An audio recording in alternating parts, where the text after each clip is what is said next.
бәріне сәлем. Бүгін сіздерді осындай инемен таныстырғым келеді. Қос инемен распашивалканың түрі, тігетін түрі. Осындай. Мынау қос инені алып, машинкадағы бір инені алып тастаймыз. Орнына қос инені қоямыз. Пропустим. Орнына қоямыз.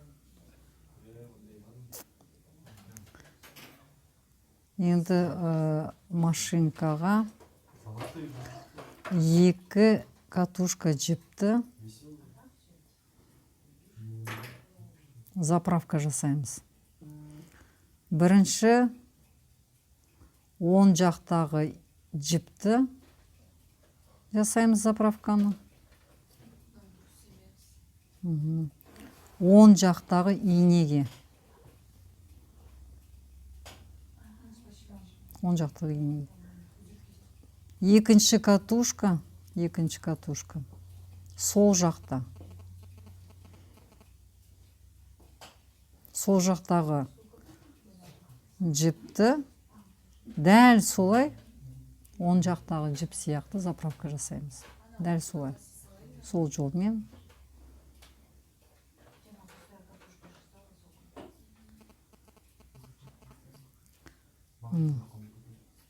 Оң жақтағы жіпті қалай заправка жасадық солай. Бірақ сол жаққа. Бұл машинканың ерекшелігі осында. Екі жіпке арналған нелері бар, мынандай кетіктері бар бәрі. Бір инені аламыз.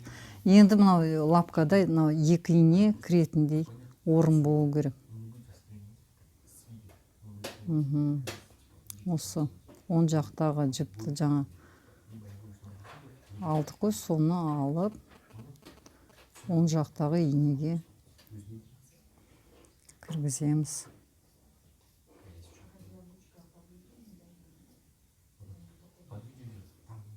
Оң жақтағы.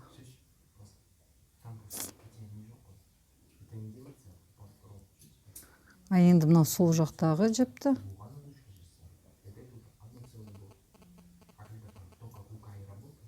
сол жақтағы инеге осы кигіземіз. Екі жаққа. Оң жақтағы жіп, оң жақтағы инеге, сол жақтағы жіп, сол жақтағы инеге. Енді лапканың астына кіргіземіз. Астындағы катушкадағы үшінші жіп астындағы.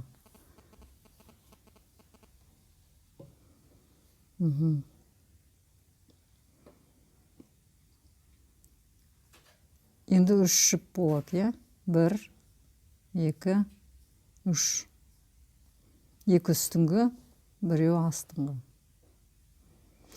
Распашивальный машинкалар болады. Футболкалардың етектерін, көйлектердің етектеріне тиеді. Осылай матаны бүктейміз. Бірақ бүктеген жақта астыға қаратамыз. Үстіңгі жаққа қоямыз. Астыңғы складкаға шов соның үстімен жүру керек.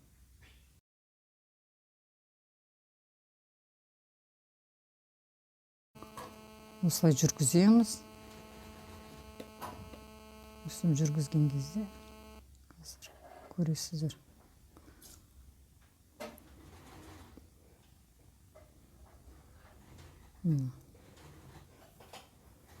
Үстіңгі жағында қалай, астыңғы жағы осылай болады. Распашивальный машинкаға аналог бытовой машинкамен. Осы производственный машинкамен былай тігеміз. Екі строчка. Бытовойда да солай.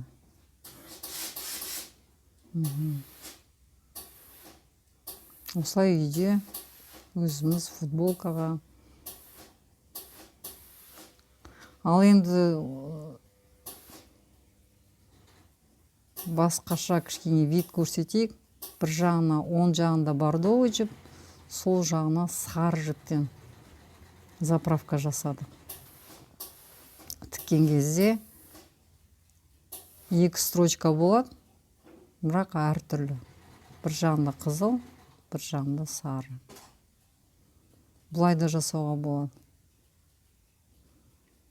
Енді әртүрлі өздеріңіздің фантазияларыңызға байланысты жасайым десеңіздер, осылай да жасауға болады.